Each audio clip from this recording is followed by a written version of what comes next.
So when I was shuffling out the spread, the energy felt very, very tense.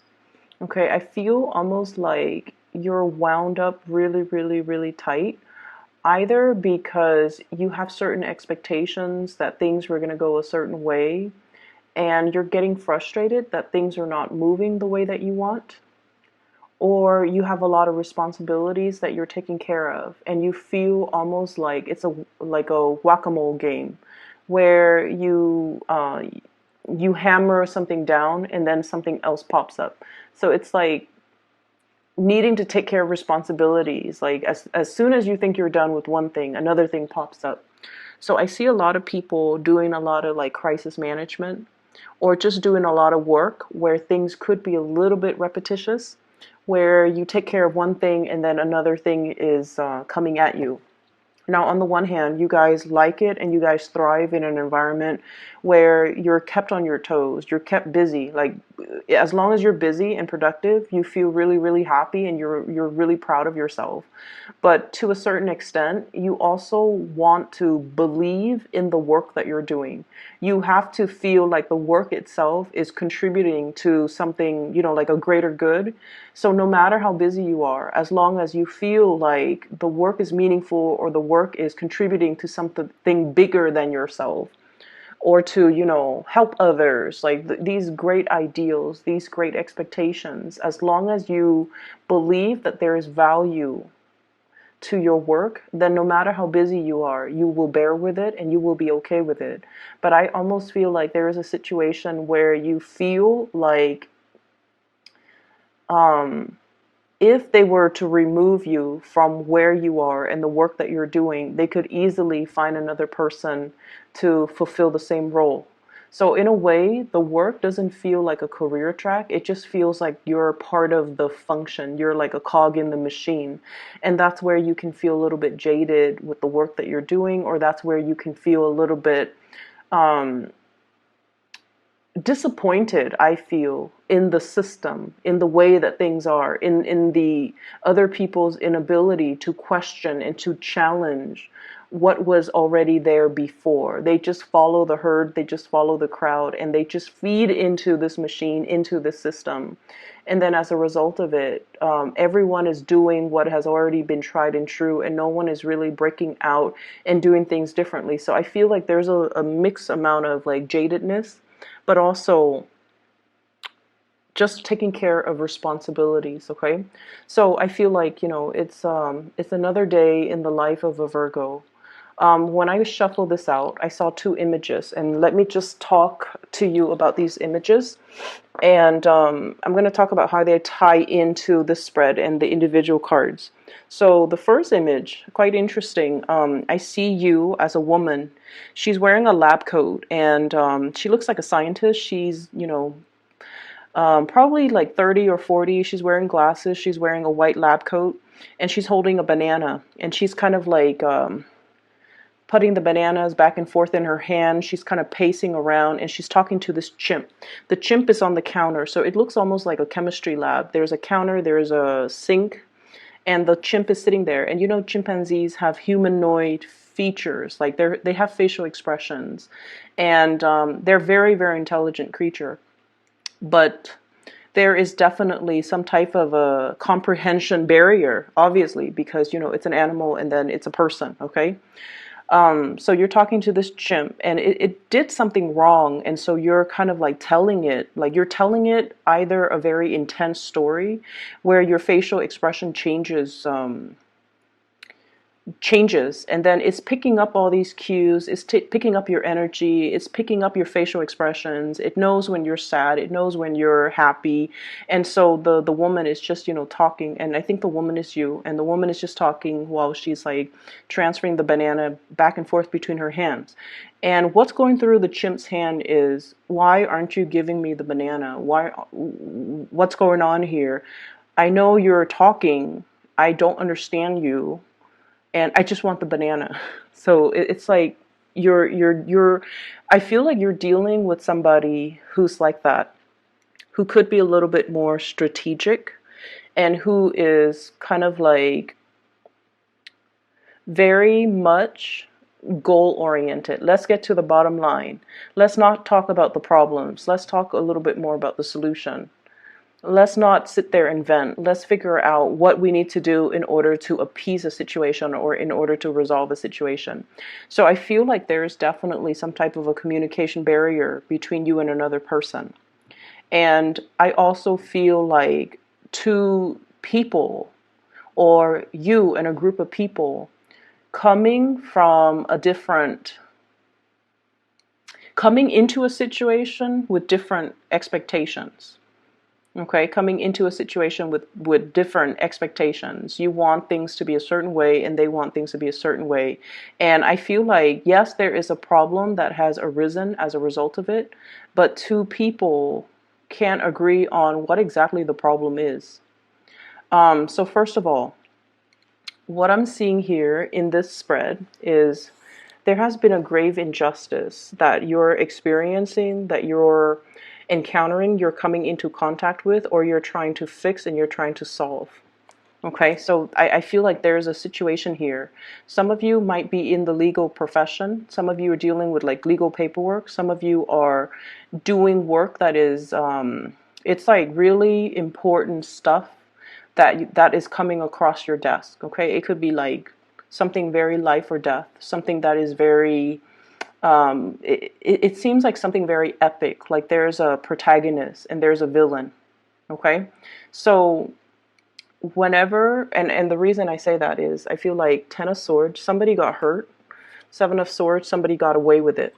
So there's like a protagonist, and usually in, a traditional story, the protagonist always rides off in the sunset, always overcomes these obstacles, right? And then the villain might get away with it the first time, but at the end of the story, the villain always gets caught, right? But whatever you're dealing with in this recent situation, I don't feel like it's recent as in, months. I feel like this has been probably within a span of a year.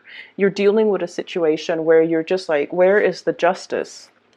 Where's the day of reckoning? Where is the happy ending that is supposed to come as a result? I'm on pins and needles waiting for this situation to unfold, or waiting for justice to be dished out in a situation where the protagonist gets what's coming to him and the villain gets what's coming to him. And I don't even see it. I don't even see how that's possible. I don't even see the end in sight. So there's a situation here that's making you feel a little bit jaded. And it's a situation where you're just like, this is really unfair. This is really unfair. I feel that the people, there's a role reversal. What you feel is the protagonist in your mind, what you feel is the person that you can come to, that you can confide in, turns out to be somebody that, is less than honorable. Whereas somebody that you feel is like, traditionally the antagonist in a situation, in a story, or in some type of a narrative, they also have their own hidden agendas. And going back to what I have been telling you for the past few months, we're dealing with people, okay? People are self-serving, most people, I feel. And we're dealing with situations where you might be dealing with somebody who don't see the same things that you're seeing, and who don't see, or who don't, people who, so for example, if you have a set of problems and you're like, these are clearly problems, why isn't everybody acknowledging them? I feel like to a certain extent, we can't really agree on what is the most dire problem, or what's really a problem that needs to be urgently fixed. We might acknowledge that, yes, it's a problem, but there are other things that are more dire, that are more pressing, that needs to be taken care of before we can tackle this problem.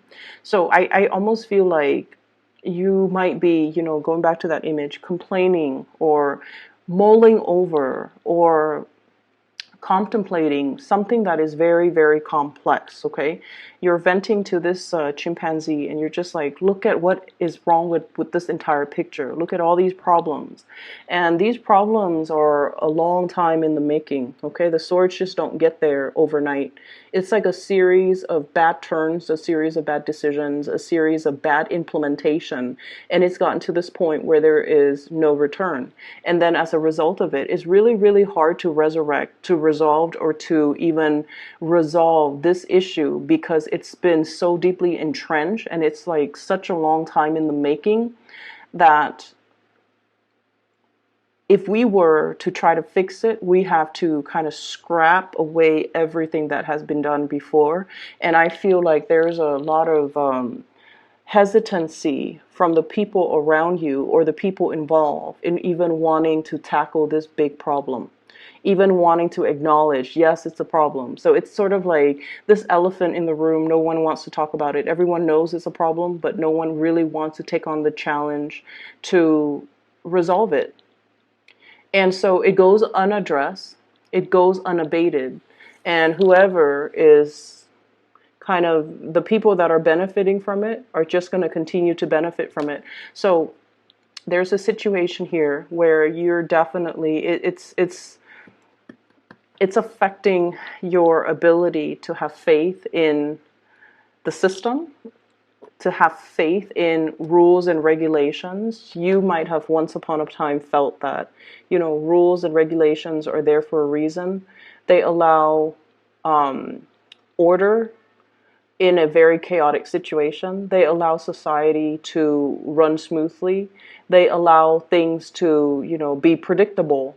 But at the same time, there might be a situation where people are escaping responsibility, they find loopholes, and they know how to work the system. And that really, really aggravates hardworking people. That really aggravates the hardworking signs, the Capricorns, the Virgos, even the Libras in the zodiac. Okay, so I feel like there's a situation here that is very problematic, and everyone knows it exists. It's that elephant in the room. But what do we do about it? If we acknowledge it, then we have to, actively get our hands dirty and try to resolve it. Try to remove these swords one at a time. And I feel like no one is really up to the task. Okay, so there's a situation here. It's very cyclical and it's going unabated and no one is held accountable for it. So that's what I'm feeling here. And it feels to me to be a little bit disheartening. Okay, it feels like it is disheartening. And I just feel like it's taking a lot out of you, just mentally and also emotionally. Okay, like I said, you don't shy away from hard work. You don't mind getting your hands dirty. You're very happy when you're kept busy, but you have to believe in the work that you do in order for you to continue to work hard and to continue to put in those hours and to continue to commit to the things that you're doing if you believe in it. On the other hand, if you don't believe in it, it can make you a little bit bitter and jaded. And I feel like that's what's happening here. And I feel like you're really, really questioning the state of the situation, and you're questioning whether or not your heart is even in it anymore, or even like, how much longer can I endure in this situation, and how much longer realistically am I going to be okay with this? Like, when am I going to be like, no, this is not all right, this is not normal, or this is not a situation that I want to engage in any longer? And I feel like, for some of you, it could be a relationship type of situation where there is some kind of sneaky behavior happening. I feel that. I also feel for some of you, there is definitely somebody in your environment, like an individual that is quite significant to you, that is getting away with things, not held accountable. They're getting away with things. And I feel like as long as they're getting away with it, they don't see it being a problem because, they're self-serving. And so that's what I'm feeling, okay? The other image that I saw when I shuffled the cards, I see this train. It's like a steam engine machine. It's a freight train, no passengers. It's going up a steep hill, and it's a very, very steep hill, so it's chugging along.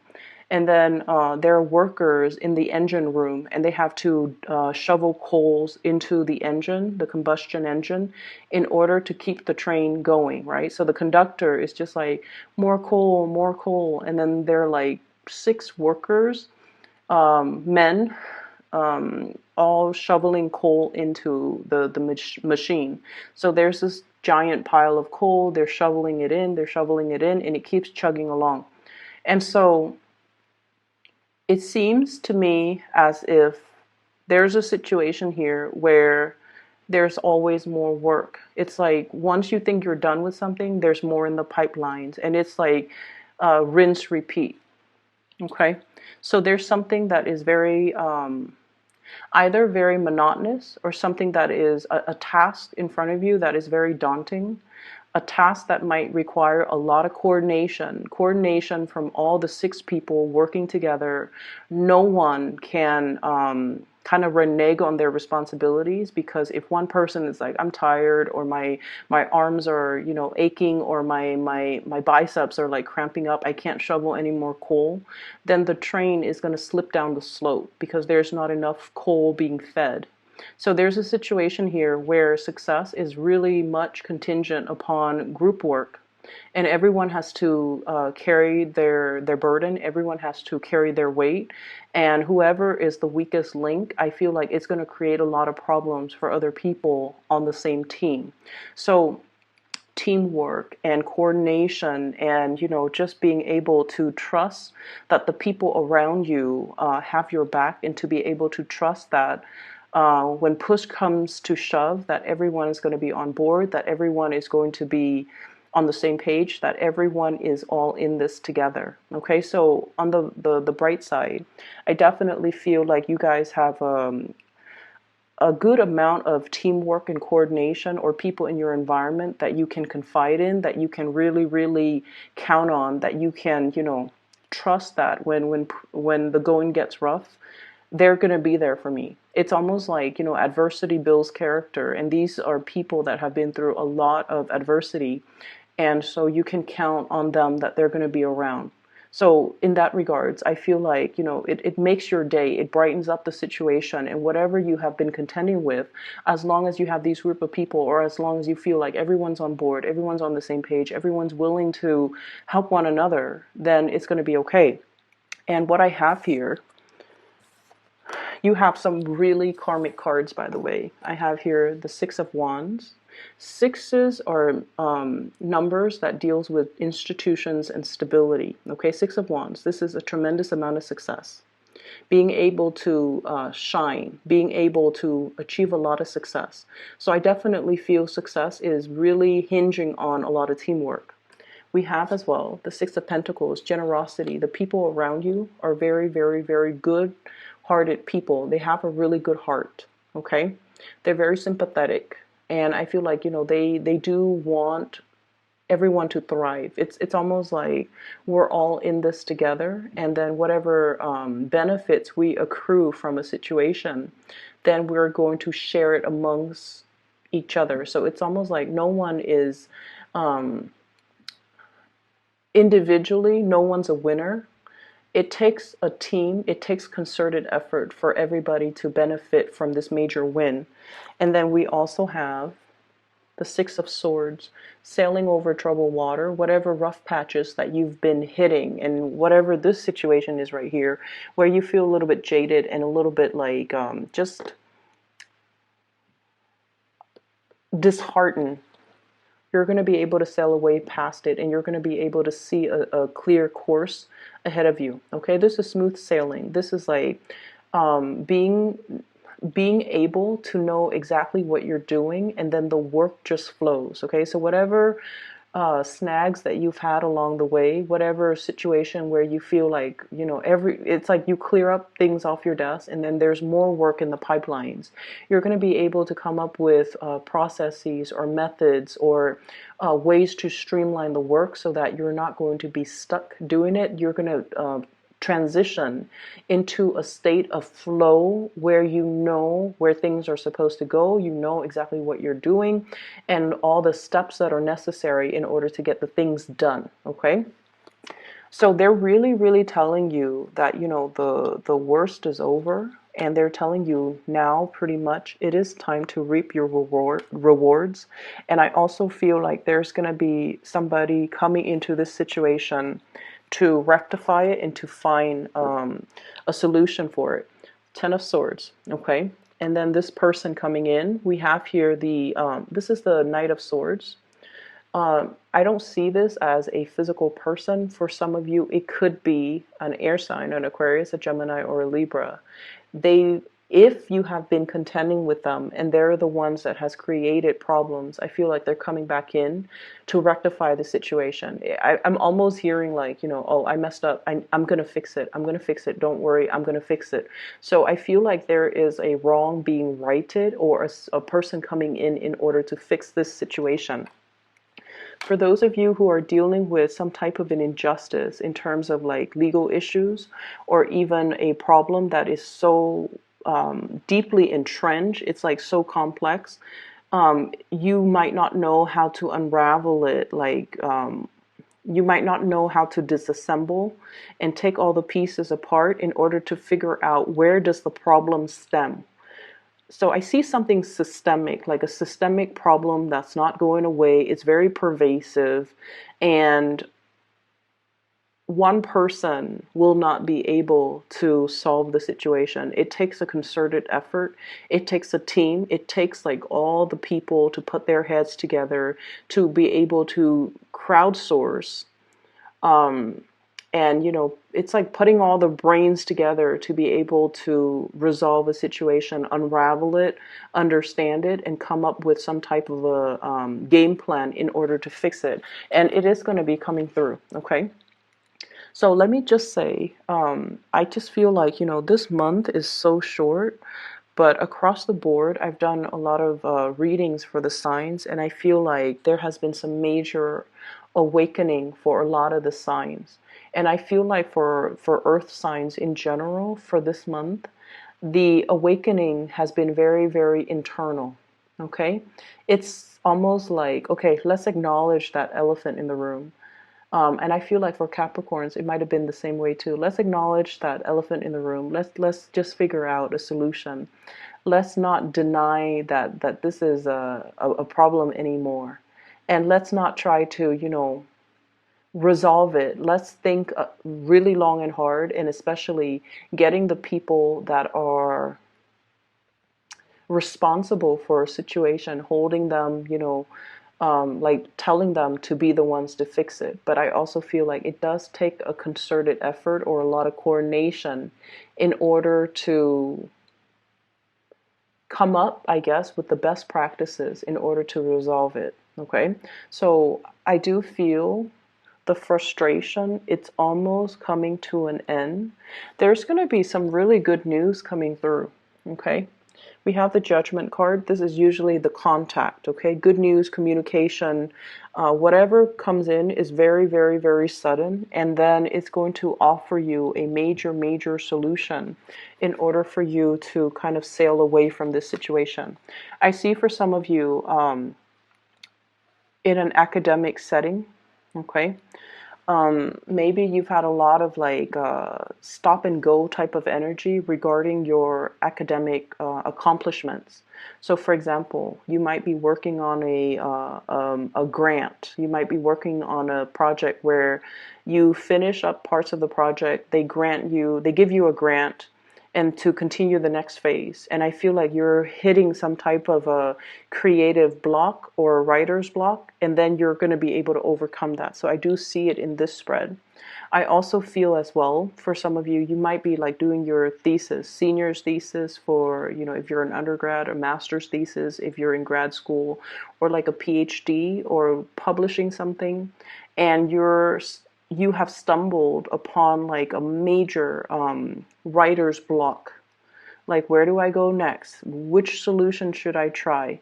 And I don't see any financial worries. I do feel like, if you're looking for grants and funding, this is a really, really good time for you to write that proposal, because this is like money coming through from an institution, Six of Pentacles here. So I feel like the situation can be alleviated. So if you have a really good project, you're trying to get off the ground, you're trying to get financiers, or you're trying to get funding in whatever capacity, it is going to be coming into the picture. And I feel that it's something long awaited, and it's something where you have to have the confidence to submit it, and to, like the whole peer review process, or the whole process where you have to go in front of a panel of people to pitch whatever it is that you have created. It's not a comfortable process for you guys in general, because you guys are not usually the ones to do the sales pitch. You're better behind the scenes, but I feel like you're called upon to kind of slip into the limelight, to pitch something, to sell something, to show something. And you have to learn to be comfortable in that role, because I feel like you know it in and out. And because you can express yourself, you guys are really, really articulate. You're able to kind of get people on your side, get financiers, get people on board. Another thing that I want you to be very careful about, and I mentioned before, the chimp and the scientist, right? Animals are really, really intelligent. Okay, so I'm not dissing any animals here, but I definitely feel like you have to kind of use a little bit more visuals. So visual aids would be a lot more enticing if you're doing a presentation, if you're trying to pitch something like a sales pitch. Dumbing down your language as well, so that it eases comprehension. If you're dealing with a mixed audience, from different age groups, different demographics, different life experiences, you want to make sure that you are relatable. Okay, so the whole scientist vibe. Scientists are great. Okay, they're great at research, but when it comes to like being relatable to the common layperson, or to the person that where it matters, you need to make sure that you can appeal to a broad spectrum of the audience. Okay, so I will leave it at that. I hope the situation eases up for you guys. Okay, and best of luck with this month. I know it's not the easiest month. The energy feels very tense across the board for all the other signs as well. There are a lot of like last minute changes and transformations, and I feel like the changes are like growing pains. They need to happen, because they need to, it's sort of like we sometimes situations have to hit rock bottom in order for everybody to acknowledge that it's a problem, and then things are going to veer off in a better direction moving forward. Okay, so hang in there, in there. So once again, for those who have been emailing me still about private readings, I'm no longer doing private readings. I do have a person. Her name is Bridget. She is a psychic, and she is amazing. So if you haven't already, book a reading with her. I put a link to her description, to her scheduling website, in the description box down below. And if you would like a reading for yourself, or for anybody that you know, or anybody who might need some spiritual guidance, I highly recommend her. Okay, so take care of yourself. I'll talk to you guys soon.